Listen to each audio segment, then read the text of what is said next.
Welcome everybody. Y'all ready for this? The Hustle. My name is Steve Talia, and these are my co-hosts. I'm Talia. And I'm Luciano. You may have heard me on radio. You may have never heard of me at all, but that's okay. Cause y'all gonna learn today. Your whole life was a struggle, had to make it out the jungle. This is a show for you. Welcome to the Hustle. Under pressure, never break a fold. Keep chasing your goals until you blow. Now, welcome to the Hustle. Welcome back, everybody, to another episode of the Hustle Podcast. And today we got two special guests on the show. We actually got the Bahay Collective. Yeah. We got Lil Waterboi in the building, and we got Mando in the building. Good. Welcome. Thank you for being here. Thanks for having us. Thank you. We've been talking for a while, trying to get this interview done. But like I mentioned before, there's a lot of scheduling conflicts. Yeah, exactly. Either you guys are busy, we're busy, But we finally got you. We're here. And I'm very, very, very happy to have you guys on the show. Yeah. We're happy to be here. So guys, how long have you been part of this Bahay Collective? Who started this collective? Okay. So Bahay Collective, the first, I don't even, it's kind of hard to pinpoint the start, but we decided our anniversary is March 24, 2019.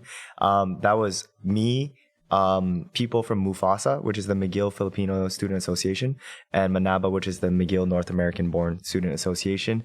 We made a concert together to raise money for the Philippines. Mm-hmm. And in Tagalog, the Filipino language, Bahay means home. We were sending money back home for typhoon Ampong relief.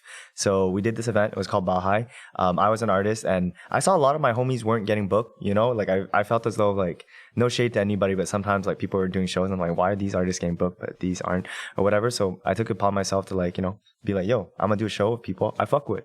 And we did that show. We raised a lot of money, and the people came out and they had fun. So we were like, should we do more of these?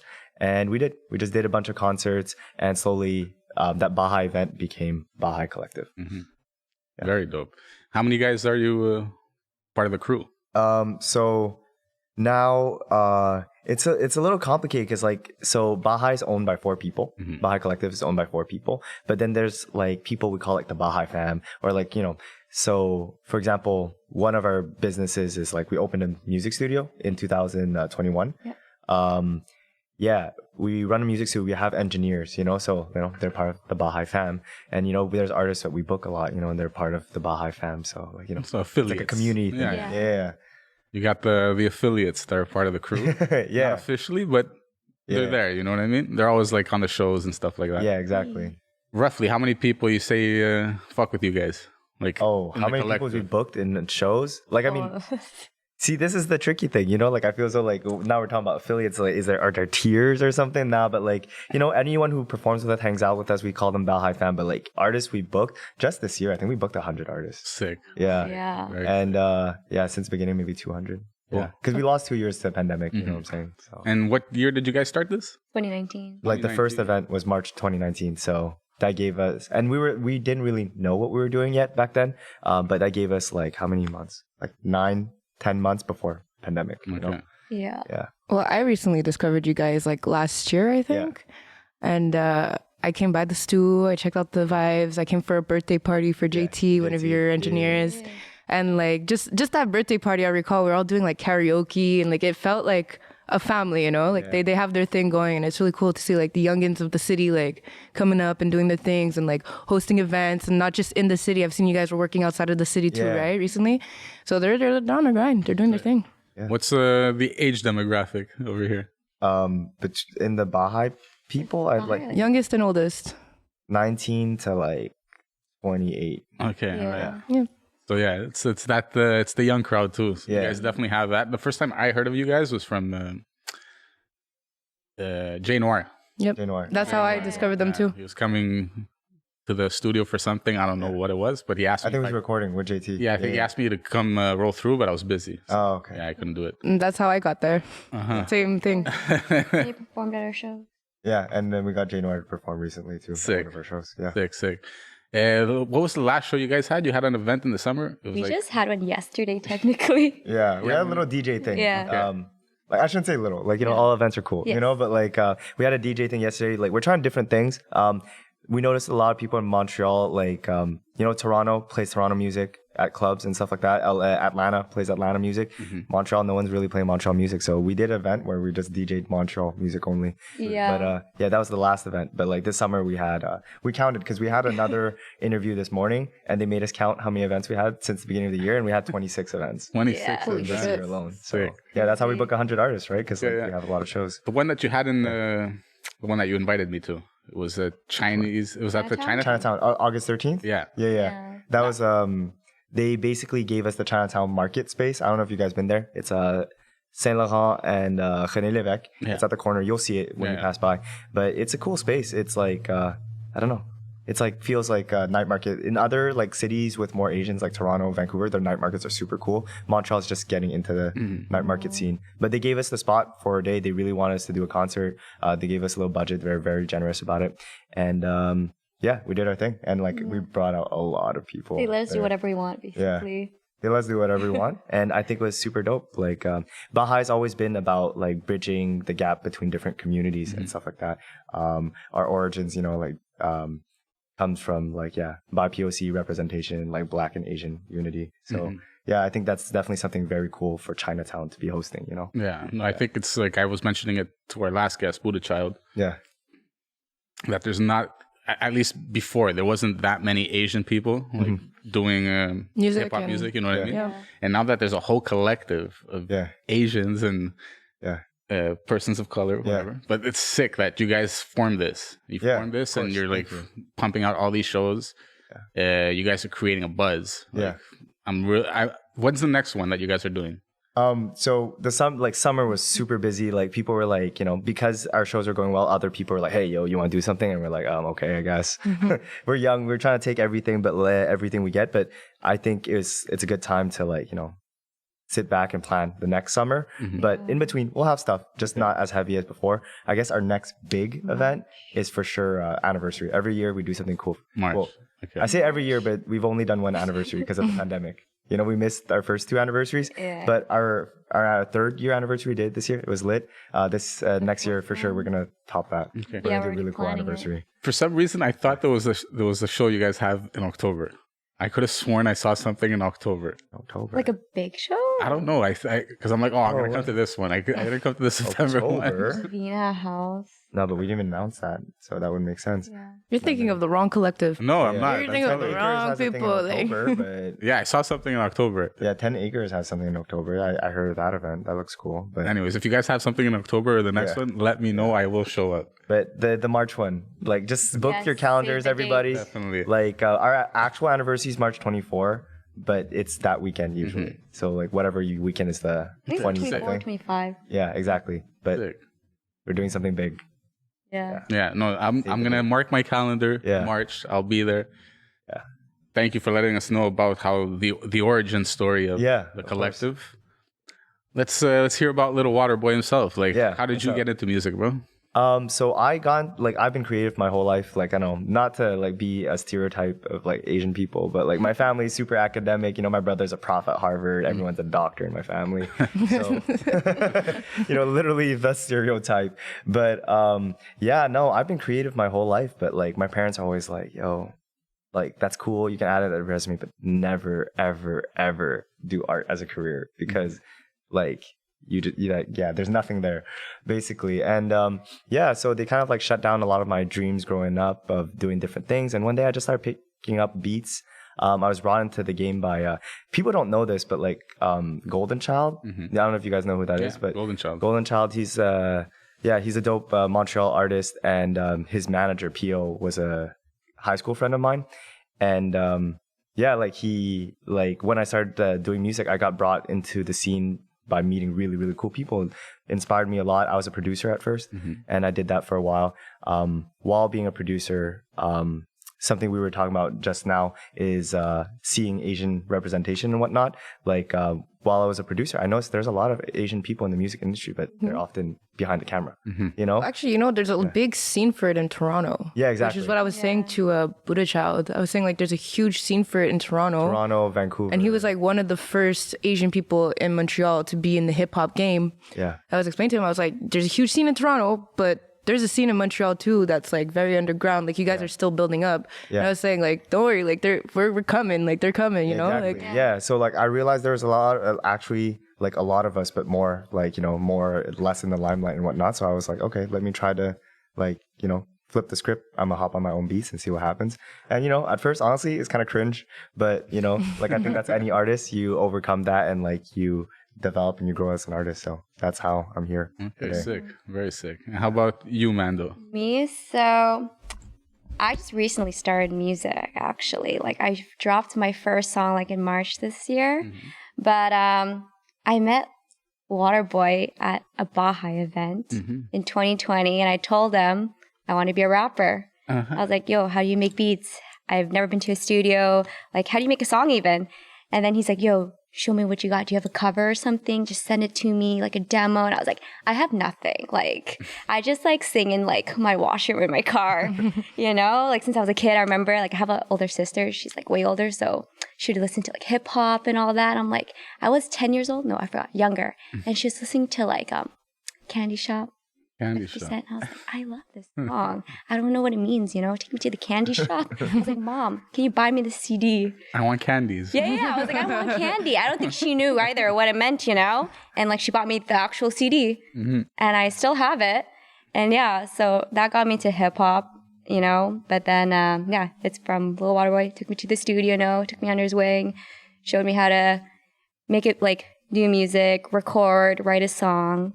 So we've been recording for like a year and a half or so, but then now I'm starting to drop music like every 2 months. Sick. Yeah. So it's been a fun road. I gotta start somewhere. I didn't know who was coming on the show today, so I haven't heard your music yet, but I will check it out. You have the image, like you have like this Tila Tequila type of vibe. It's like I call it like fairy trap. Fairy trap? Yeah, it's like girly hip hop music. And the gold tooth too on the that's sick. Yes, I got this like years ago, like 7 years ago. A dollar sign. I was in Vietnam, and I was like, I'm gonna go do this. I have to ask. Permanent? Yeah. Well, no, technically I wanted like a gem, but then like I just got braces done, and like my dentist like, no, you can't do that because you need to wear retainers, So then I was like, there must be something for me that I can do, I can't get grills or something. So then I was like, oh, I saw they have these gold like things and you can like shave it down so I can wear a retainer. So I got that done. So I can still wear my retainer every night while having this. Just to add a little something to her story, like a lot of people like try to start like rapping and whatever and doing music, but something I look for like that's huge for me. Like I also produce. I don't know. Like I think we just talked about that. But when I work with artists, like I really look for the work ethic and the mentality. I think soft skills are underrated. It's just like how you see the world. Definitely takes you places. And like when I started working with her, I knew right away, like she's probably one of the hardest working people I know, So like I knew like this is gonna work, Okay. Yeah, that's what's definitely needed. You need that persistent grind. You know what I mean? You gotta keep grinding.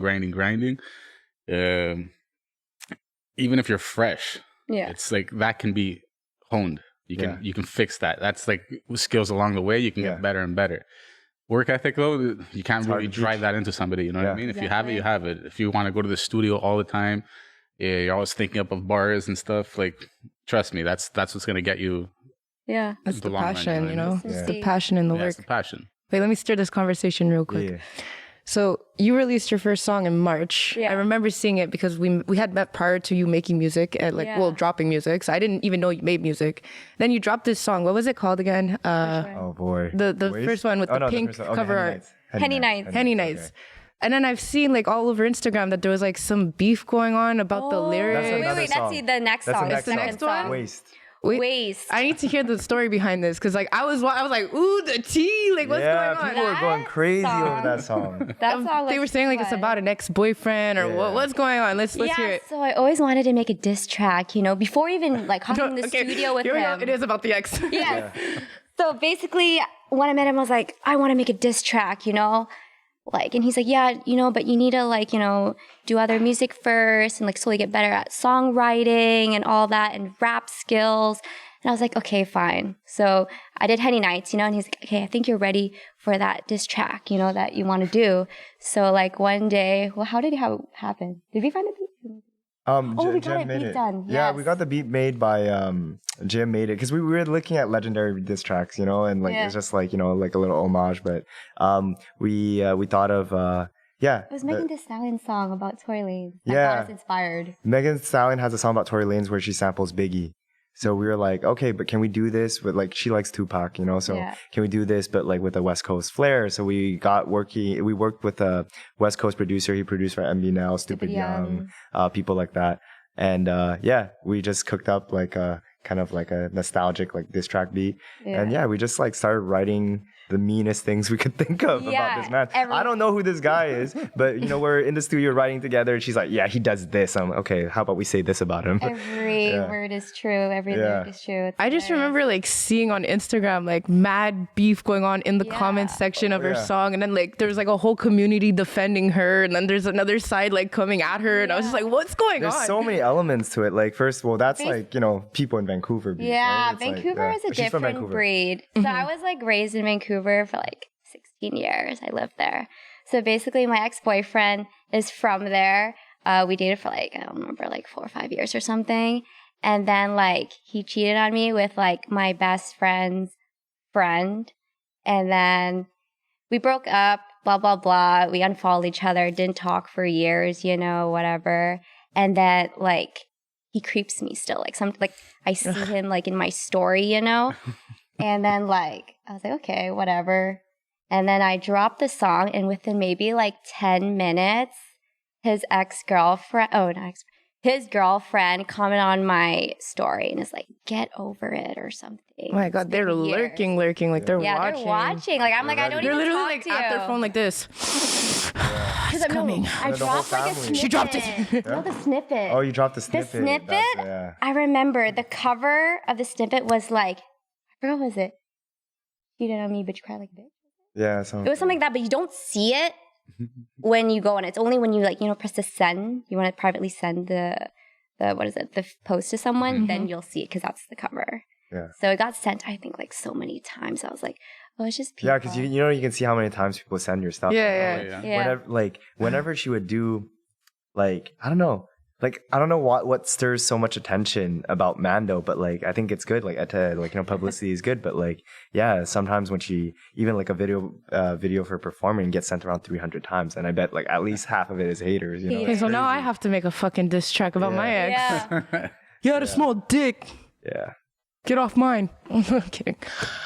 Question. Yeah. So when you guys host your events, you have all these artists come out. What's your favorite part of it? Is it like making the event, performing at the event, networking at the event? What do you guys like the most? Yo, real talk. I cannot perform, and like I'm tired of performing and like organizing the same event. So that's something I learned this summer. We did it a couple of times, but like it just it's hard. Yeah, it's hard to like find someone like we gotten pretty good at throwing events, so it's hard to find someone to like take over. But we're slowly training, so. Definitely not performing at our. It's worse when we both organize and both perform. It's a little bit better when like. It's not a shit show. The event still goes good, but mentally we are in turmoil. Mm-hmm. But the best part of events. What's the best part of events? You see people have fun. Seeing great performances. Mm-hmm. We've seen great performers at our show. And like just being in the same space, creative space as them. Chopping it up with them is insane. Like the class, like. All the people we book internationally, like we got Ted Park to come in. He's from LA. I don't know if you guys listen to like Asian hip hop at all, but Jay Park is his like mentor. Jay Park signed him. Jay Park's probably the biggest Asian American rapper. So he's like Jay Park's. He was Jay Park's protege. He moved to Warner Music instead of Jay Park's label, Higher Rain. Having people come like Ted Park, MB Nell, Boslin, that was super dope. Chopping up with them. They also come by our studio whenever we book people. We have them come by our studio and we just talk, about life, and such a huge learning experience. I'm a nerd. I love to learn. So everybody you mentioned, I haven't heard of them. Yeah, just because I guess I'm not in that scene. Yeah. But how did you find out how do you find these like up and coming artists that you're we just find like the best artists that we can for the type of music that we like, you know. Like I really think like Boslin is basically the Vancouver like He's like star, like the Vancouver like golden like baby, or like, you know, like he like is, Toronto has like Drake. yeah, He's but like Drake is like way past, but like, you know, like early stage Drake, you know, Yeah. like Boslin is gonna He's be an the XL. biggest artist Sick, in sick. Vancouver. Okay, I'm gonna like, check him a out. couple years from now. Check him or her Yeah. out. I don't know. Them, Yeah. Boston. Yeah. So like, you know, we just find the dopest artists in the lanes of music that we listen to. And Binel is like probably one of the bigger Asian American rappers too. Yeah. You know, like when you think of like gangster rap today, like for Asian artists, it's like Stupid Young and Binel. But yeah, so we just listen to like, you know, it's the artists that we like. We listen at home, Yeah, literally. and Ted Park is a dope artist, dope singer, singer-songwriter too. Like he writes for a lot of bigger artists, you know, like his versatility is crazy. He writes for trappers, but he also writes for K-pop artists because he's Korean, you know, so he's mad talented writer. Like I have a song, like when he came here, he was trying to help me out, so he was like, yo, I'm gonna hop on something for you. You got an open verse. So he hopped in, and like, bro, like his workflow, insane. Like I've never seen, like that's something the city needs. We need a blueprint. And like these artists, like for example, in the Korean scene, it's like they go to songwriting boot camp. They're so freaking fast at writing songs. It's great. Yeah. Who's Korean? Somebody Korean here? Neither of us. Oh, okay. But we just have it. Ted Park is Korean. Yeah. You know, All right. so I was he's in thinking the maybe Korean there was lane. like a little influence from that side. I was gonna ask. Yeah. So in terms of your collective, you have a lot of artists under your wing, and you were just mentioning that when other artists come through, you're gonna have them come to your studio, talk, work, you know, enjoy the vibes. Do you just steer towards your collective? Like, do you just work with artists within your collective, or like there's other artists in the city that you want to work with and you want to like, you know, get down to work with? Yeah, we're down to work with anybody. I think like when it comes to like, you know, your family's your family. So like you take care of your family, but like, yeah, you take care of your family, but like our mentality is really towards growth. It's whatever is best for the city, you know, like we try our like 1000% to like put the city on. And like, you know, sometimes we learn like anybody else, but yeah, I think we've also done a lot of good. So I think we got to pat ourselves on the back a little bit. Sick. No, you guys are, bro, the amount of shows you did this year. Yeah. Right. In the midst of a pandemic, so to say. Yeah. Very, very commendable. So you guys are doing awesome work. Yeah. What else do you have planned, like cooking up? Is it, I know that it can't just be shows that you want to do for the rest of your life. There's other big things in your mind. Well, we're a studio, so we work with artists and we try to I guess like have really strong and deep relationships with some of the artists that come through. Yeah. And the goal is to have some of these artists pop off, you know? And I think that's something where we're focusing on 2023 is like better music. Because real talk, like, you know, music, everyone, like, you know, music's subjective. And like we fuck with everything in the city. But like, you know, if our city, if we want to compete with Toronto, we want to compete with Atlanta, we need better music. Yeah. Straight up. Yeah. You got to put out hits. Like, okay, song could be good. Yeah. But is it a hit? Yeah. Yeah, we want to get our first plug. Not everything's a classic. People throw that word around a lot, or like not everyone's a GOAT, you know, but we need a GOAT to come out of Montreal, like a real GOAT. Yeah. As far as the studio and the collective and everything, do you guys have like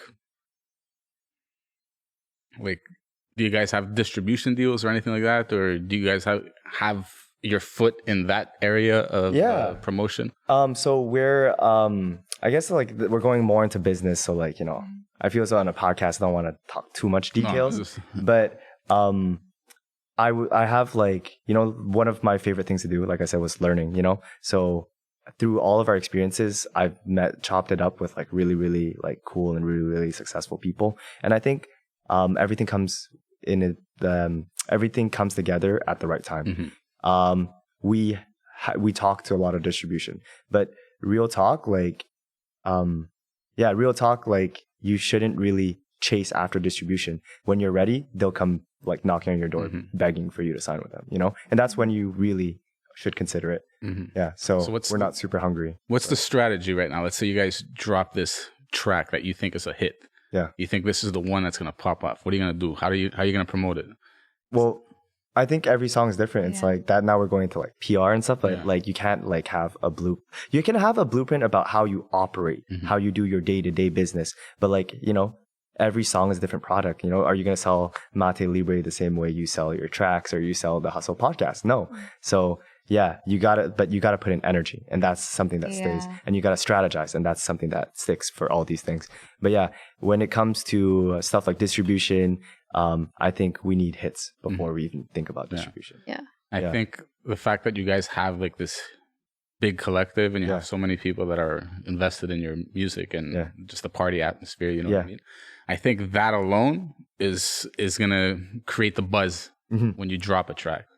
Drop a track, everybody, like if everybody's like on the same page and they're like, oh, share it, send it. That right there is gonna create the buzz, you know what I mean? Like that Ice Spice girl. Yeah. You know, something like that. Yeah, she got that Drake cosign. Yeah, I could see like an Ice Spice moment for Mando over here. Yeah, like see, let's talk strategy. I feel more comfortable talking about other people's songs, you know, like because it's out there. But like Ice Spice, you know, like that Drake cosign, she for sure had it before even. Exactly. I just they said had it in lock, you know. Just talking about that. So you gotta make sure you got all those pieces, and then you line it up in a strategic timing to like make that success story. Because people buy into your music for the story. Like the song needs to be good enough to make that story believable and make that story relatable, but they buy into the story, you know. And Ice Spice is popping off. That's the story. You know, she's blowing up for real. I still don't know who this is. Yeah, check her out after. But I was saying the same thing on the last episode, that it feels like it's manufactured. It feels like to you? That you know the cosign, like and everything, like it just happened out of the blue. Like you said, no, everything was strategized. But I don't think that's like average person thing. Like, you know, we are in the music industry, but like I think 99% of people are like, yo, it's fire, it's lit. That's it. That's all they think about, you know? Like I think they did a great job. Like obviously, like check out the numbers. For Ice Spice. Yeah, that's crazy. Definitely. How about you, Mando? Any plans on going back to Vancouver and just annihilating the scene over there? Yes. I mean, I want to come back for like, we have this one festival in like BC for hip hop music called Fade in the Park. And I used to go like every year. I went for like 5 years straight, you know? So, you know, maybe next year or the year after, I want to be able to perform there. Bring security though. Yes, no, for real though. Yeah, we talked about this before. Yeah, that's like a contentious topic because you were asking me what her plans are. I'm like, oh, yo, don't tell them when you're gonna pop out in November because she has ops in like, pop out in Vancouver. Yeah. Because she has ops in like Vancouver. Yeah, I had threats. Like after I dropped that song, I told you Ways. Yeah. I was going there to visit my friend for like a baby shower, you know, and like I didn't really tell anyone. And then, like, I think they found out because, like, we have, like, mutual friends and stuff. And, like, that girl, she'd message me. She's like, yo, don't come here. I'm going to find you. And, like, her, like, sister and brother were DMing me. They're like, yo, don't come. I know where you live. Because, like, I would stay at, like, my cousin's house. And, like, my ex-boyfriend knows where my cousin's house is, you know. And I was like, oh, shit. Like, it's a little bit much. Yeah. So... Yeah, just go incognito. Yeah, exactly. Only post when you're on stage. Like, oh, we're here. Yeah. That's it. That wasn't scary. I have my family there, so I have my cousins and stuff. I'd just be like, yo, I'm here. This is my location. This is the time. Wow. Yeah. Let's go. I don't know about that Vancouver's one. serious, man. Vancouver, you get serious. No, for real, they're serious. Like, over stupid beef. Yeah. It's dumb. I mean, I guess Italians move differently. Italians move differently. Like, anytime I hear like some shit that pops off in Vancouver, like I don't know when it was. It was a few years ago. It was like some crazy shootout in a restaurant. Yeah. Yeah, like I'm like, there's fights and stuff too. Shootout in a restaurant. It was like packed restaurant. I don't know how many people got killed, but there's like a lot of crazy gangs. Like I know there's Asian gangs. There's bikers over there. There's bikers. So you gotta watch out. You gotta watch out. Like I lived in like Surrey, which is like the suburbs. I would say it's like the Laval. Okay. You know. So you were good at least. No. No, not even. It's like kind of like the Shawmedy, like a Shawmedy kind of thing, you know. Now it's like a lot of people move there, like a lot of rich people. But like back then, like I don't know, like 15 years ago, it's like people would say it's like the ghetto, you know. And there's like a lot of like gang stuff there, shooting. Like I remember I went to high school and like there's this kid that went to another high school like near me. He like got shot like in the alley, like near there for like stupid stuff. Like they're like, you know, there's like kid gangs. You're in Stuff like Montreal now, that. so Yeah. You're good. You can release as many diss tracks as you want. No, actually, Montreal's been hot this summer. Like, hot in a Yeah, bad way, yeah. you know, Honestly, like, crazy. it's been fucking bad here. What the hell's going on in this city?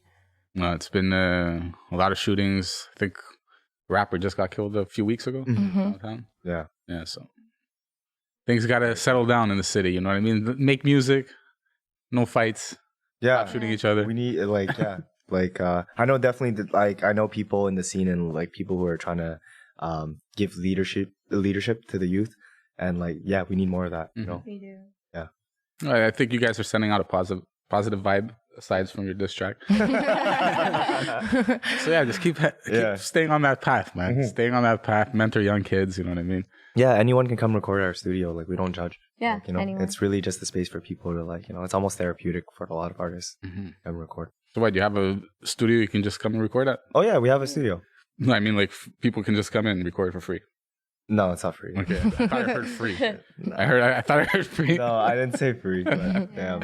Unless you're really good and he likes you, then he'll take that exception. But you gotta have like star power, like Tory Lane shit. Yeah. So how about you, man? Where did you grow up? I grew up in NDG. NDG. Like it was like nothing crazy. It's Nothing pretty crazy. Normal, like lifestyle. I want to know where the name Lil Waterboi came from. Yes, that. Where did this come from? So I used to hoop. Okay, yeah. So I used to play basketball. You know, I was the water boy. So like the underdog. Like, you know, I didn't get a lot of playing time. So I have the underdog mentality in everything I do. And I know, like for people, it's almost weird sometimes. Sometimes I'm winning, but I act like the underdog. You know, like no matter how much I get, I'm always acting like I have a huge chip on my shoulder. But you know, it pushes me forward. I thought it was because of the Adam Sandler movie first. Nah. Oh my god, everyone always brings that up. A lot of people bring that up. I only watched that movie because of how many times people brought it up, but I never watched it. What's all the buzz about? Yeah. Yeah, you're like fucking shit, Adam Sandler. You ruined my name. Yeah. But yeah, I think like, you know, everything happens for a reason. You know, Waterboy was my name for a while, but like, I think I'm honestly ready to move on from Waterboy. Yeah, I said it a lot of times. Honestly, everyone's confused on my social media because like, wait, are you still Waterboy or not? Like, because I said before that I didn't want to be Waterboy anymore, and I think I've matured past my Waterboy phase, whatever that means. Do you have a name in your head lurking? I don't know. Okay, so we're not gonna be blessed with the new name over here. Damn it! Still working on the rebrand, you know? Yeah, exactly. Yeah, you Who gotta- knows? you- I don't know. coming. I don't know. Who says I even know? It's gotta be on the bottom, formerly known as Little Waterboy. TM. Yeah. So when's the Lil Waterboy or to be announced X Mando project coming out? Oh, a feature. Yeah, I don't know. Like it comes like in due time, you know. Never force anything. But we've recorded like, you know, spent so much time in the studio together. Like we've recorded shit, but like, you know, we'll see. We'll see when the time is right. When it feels like, oh shit, you know, because I feel so. Look, Waterboy, Mando, everyone knows we're affiliated, and everyone's waiting for that track almost, or like wondering what that's gonna be. If it's not super hot fire, I feel as though it's gonna be disappointing. Yeah, or, not like, worth people it. are gonna think it's like, you know, We're working on it. So like Mando called herself like the fairy trapper. What'd you say? Fairy trap music. Fairy trap music. What's your lane? So Waterboy's lane was really I guess it's like Asian meme rap, kind of like. It was like definitely like it was like almost like goofy, did not give a fuck kind of energy. Like, you know, my most popular line is like, pour lean in my boba, take Xanax with chopsticks, you know. That's like, I still to this day I don't know if it's my worst or best lyric, but hey, look, it stuck with people. But like, yeah, you know, so it's not too, it doesn't take itself too seriously, you know. But right there, the way you mentioned it, like Waterboy, you mentioned yourself in the third person. Yeah. Is that how you feel when you take on the role of Waterboy and you start writing? A little stuff? bit, almost, because like at first, like, you know, Waterboy came from a place of wanting to be seen, like wanting like Asian like rap to pop off more and doing something that was what I thought would be more entertaining to people, would be more eye-catching, captivating, or whatever. But I feel as though I don't have to try all that anymore. I can just be comfortable in my skin and just like talk real shit, and I think people will connect with that too. I hope so. So you have some like deep stuff coming out too, or it's just we're just gonna joke around? I hope you're not actually putting lean in your boba, bro. I just hope that. No comment. How about you, Mando? Yeah. Is your image what you are every day? Is that how you like live your life, or is Mando like an on-screen? Wait, can I say something to this? Because when I met Mando, I was like, oh, this girl's so quiet, she's so nice, she's so sweet. And then when she dropped music, I was like, wait, well, who's this? This ain't the same girl. This is not the girl I met. I feel like I'm a pretty like shy, reserved person, but my music, I guess like when I get to know people more, I open up, and like music is a way I can like do that, you know, and express myself. So I just want to be crazy, go wild, say stupid shit. That's Opening me. up to the world. Yeah. It's like an outlet. You just, you know what? Today I'm gonna put on the Mando hat and start fucking going wild. Like when I perform, I go crazy, you know. But like 20 minutes before, I'm like shy. I'm like in the green room. I'm just like, okay. And then they give me like, okay, I got this. Let's go. The mic is the weapon. Yeah, the mic. Mm-hmm. It's transformation time. Yeah. But I feel as though it's always been in you, because like she used to do figure skating. Like she showed me clips from before, but like, you know, same thing. Like her usually like shy, timid or whatever, but on the ice, like, you know, she's a star. Wow. Yeah. Like I used to do like competitive figure skating Sick. for like 15 years. So you got those ballerina moves. Yeah, I did that. Like my mom put me in dance and all that, you know. Like in school I was like shy, like practice I was shy, but when it was like performance time, I'm like, okay, I got this.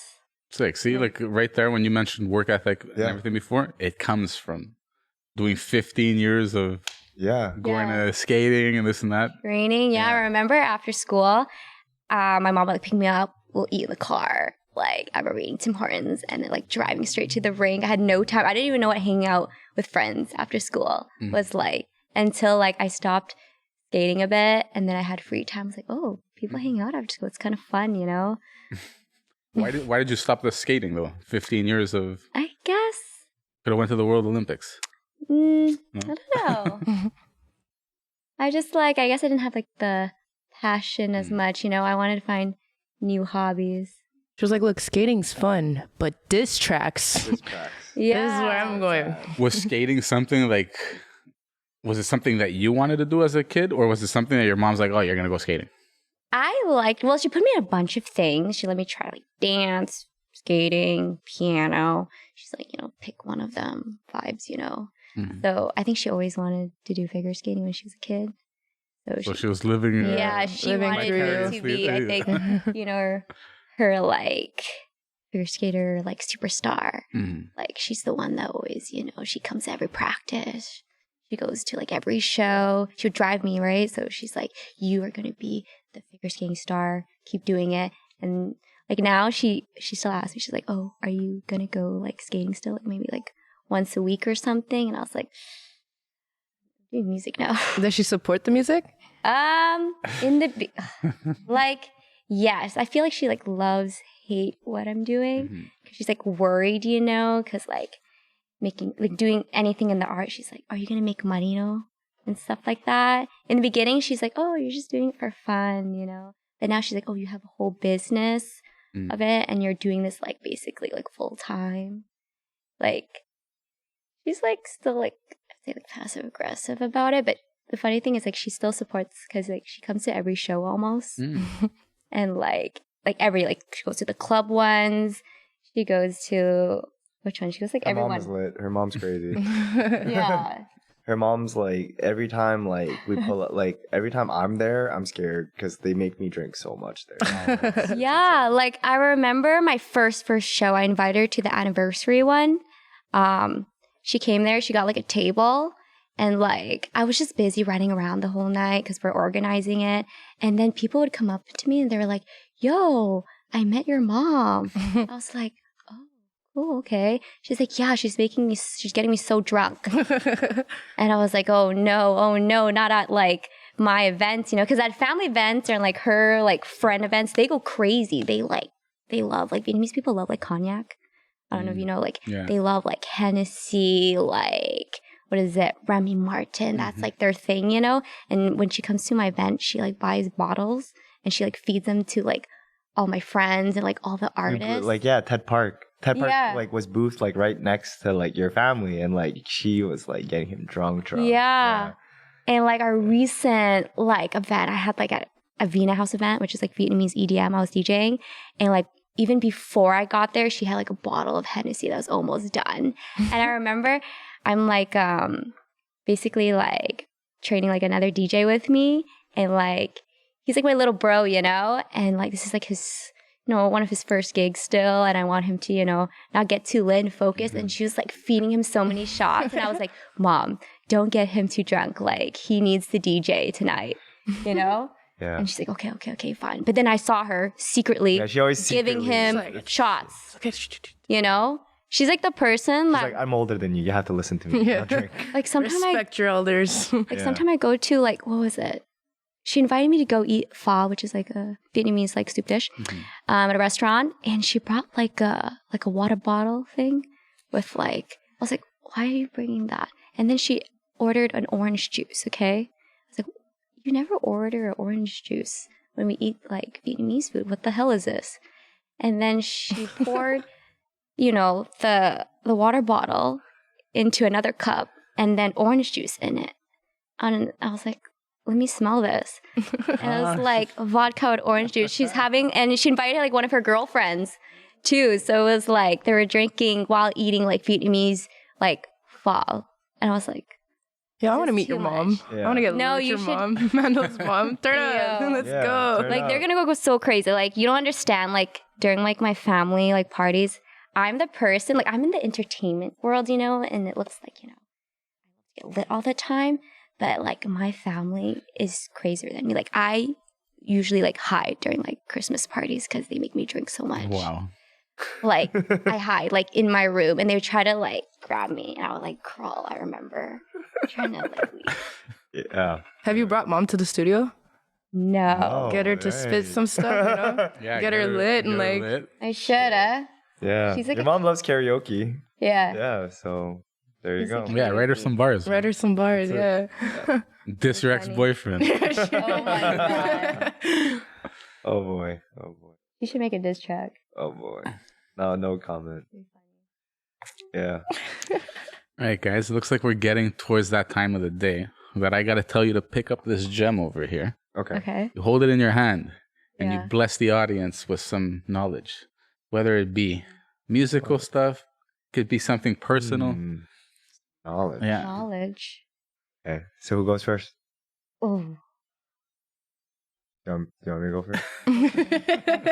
Okay, rock, paper, scissors. I'm the worst rock, paper, scissors This is the player first in rock, this. paper, scissors battle we have. on our Yeah, I show. like this. I We do this all the time. always lose. I don't know how that's possible. We'll see. You won. Because men always pick the same thing to start with. A rock or a Okay, anyways. always rock. Anyways. Now You he's not won going to do once rock. Now so he's going to do far. Huh? paper. You Now he's won gonna do once, scissors. so far I remember. Okay, let's Right? just go. That's it. Rock, paper, scissors, shoot. 2 out of 3. Okay. Rock, paper, scissors, shoot. You told me. No, one more. Actually, Rock, paper, scissors, shoot. Rock, paper, scissors, shoot. Rock, paper, scissors, shoot. Rock, paper, scissors, shoot. Rock, paper, scissors, shoot. Guys, we don't have time for this. Oh, you won. We don't have time for this. Yeah. Wow, my luck has changed thanks to the Hustle podcast. Thank you so much. You're welcome. I am a rock, paper, scissors champion now. Let me go. Ooh, it's recorded. All right, so your I hold this gem. Yes. I look at that. no, you look at that. I look at that, This and one. I give some knowledge. All right, so I'm gonna fill you guys in on my rebrand. Psych, I'm not gonna do that. I'm sorry. But yeah, what's good? No, I did not think this through. I'm here. Give me a Got you sec. on the I have a spot, lot to say, but I don't know like if I had one thing to say. Yeah, Keep it Change your- short and sweet. Short Yeah. and sweet. change your outlook on negative things. If you take negative things as like learning lessons, like for real, people say that, but if you actually enjoy like bad experiences happening to you, you'll become OP, indestructible. Yeah, that's it. That's I like that. something That was a good one. Definitely. Yeah. That was a good one. There was a lot of like delay for it, but it came out. It came out. It was good. You can just like Similar. cut the delay, like all the delay. Mine is Yeah. something similar, Oh shit. which was like be open to criticism. Yeah. Okay. Because that's been, I've learned a lot from criticism. So I'm like, people like telling me, my music is not good enough and all that. And I used to take it really badly, I'm like, oh, they don't know. But I take it, I'm like, hey, I see. I'm going to work on that. There's always like room for improvement, But same thing. Yeah. Be open because you learn a lot. There's a lot of positive things out of being like criticized. If negativity can't hurt you, what the fuck can? Yeah. You heard that, people? Yeah. Great. Heard that? Left you with a nice gem. Yes. Tell the people where we can find the music, where we can find the collective. All right. So Bahay Collective is a studio located in downtown Montreal, 1825 Tupper. That's like Concordia Metro. We host a lot of artists at concerts. You can find us on Instagram, Bahay Collective, Bahay Collective on Instagram. I'm Lil Waterboi. That's Lil Waterboi with an I instead of a Y. And you can find my music on all streaming platforms, some music videos on YouTube. And Yes. Hi, Mando. You can find my music on Spotify. However, there has been some issues where you will get like a Spanish artist named Mando. I'm working on it right now on Spotify. It's okay, but I heard on like other stuff, like if you use Deezer, I don't know if people use that. It's a Spanish dude. That's not me. You know what I'm saying? Really? No, my first track I dropped, Penny Nights, it was a Spanish dude for like 2 weeks. Oh, wow. When people click on Yeah, it. it happens. And You guys use DistroKid? Yeah. Yeah, they don't know what they're doing over there. And I was like, this is not me. But yeah, I'm Mando. And you can follow me on Instagram at Mandotology. So it's like Scientology, but Mandotology. It's my own cult. If you guys are interested in that, I run a fun cult Discord channel where I talk about my music. And you guys can like join like my journey. Like I do fun things like you can pick like my hair color or like help me like pick my next cover art, write music and stuff like that. Sick. Okay. You can have a little bit of control over life if you sign up to that Discord and Yes. you tell her, yeah, change your hair color, do this, do that. Yeah, I did like a fun thing where I sent them like a cover art I was working on. And one of the Discord members like, yo, you should change the color of the jacket to like pink. That would be so much cooler. And I was like, let me see. And we changed it. And it looks so much better. It was originally blue, but now it's pink. Sick. I'm going to join the cult. It's join the cult. join the cult. It's I'm gonna a join fun the cult. It's the world's cutest cult ever. It's like One of a fairyland. kind. yeah. It's fairyland. It's not scary, All right. My fairy trappers, Yes. have a great one. It's another episode of the Hustle Podcast. We out. Yes. The Hustle. My name is Steve Talia, and these are my co-hosts, Steve Talia, and I'm Luciano. You may have heard me on radio. You may have never heard of me at all, but that's okay. Y'all gon' learn today. Your whole life was a struggle, had to make it out the jungle. This is a show for you. Welcome to the hustle. Under pressure, never break a fold. Keep chasing your goals until you blow. Now, welcome to the hustle. Take money, make money, build a future forever. Even in stormy weather, we execute for treasure. The grind is real, got the willpower. Terrace Howard, hustle and flow. Rain, sleep, or snow. The odds against me for sure. I kick down them doors when they close. A sharp shooter of motivation that leave bullet holes. We're in the zone, get focused, song. Stay on your toes. Hustle, welcome to the show. If your whole life was a struggle, had to make it out the jungle. This is a show for you. Welcome to the hustle. Turn nothing into something. Cut the product, watch it bubble. This is a show for you. Welcome to the hustle. See the vision with precision. Put the pieces to the puzzle. This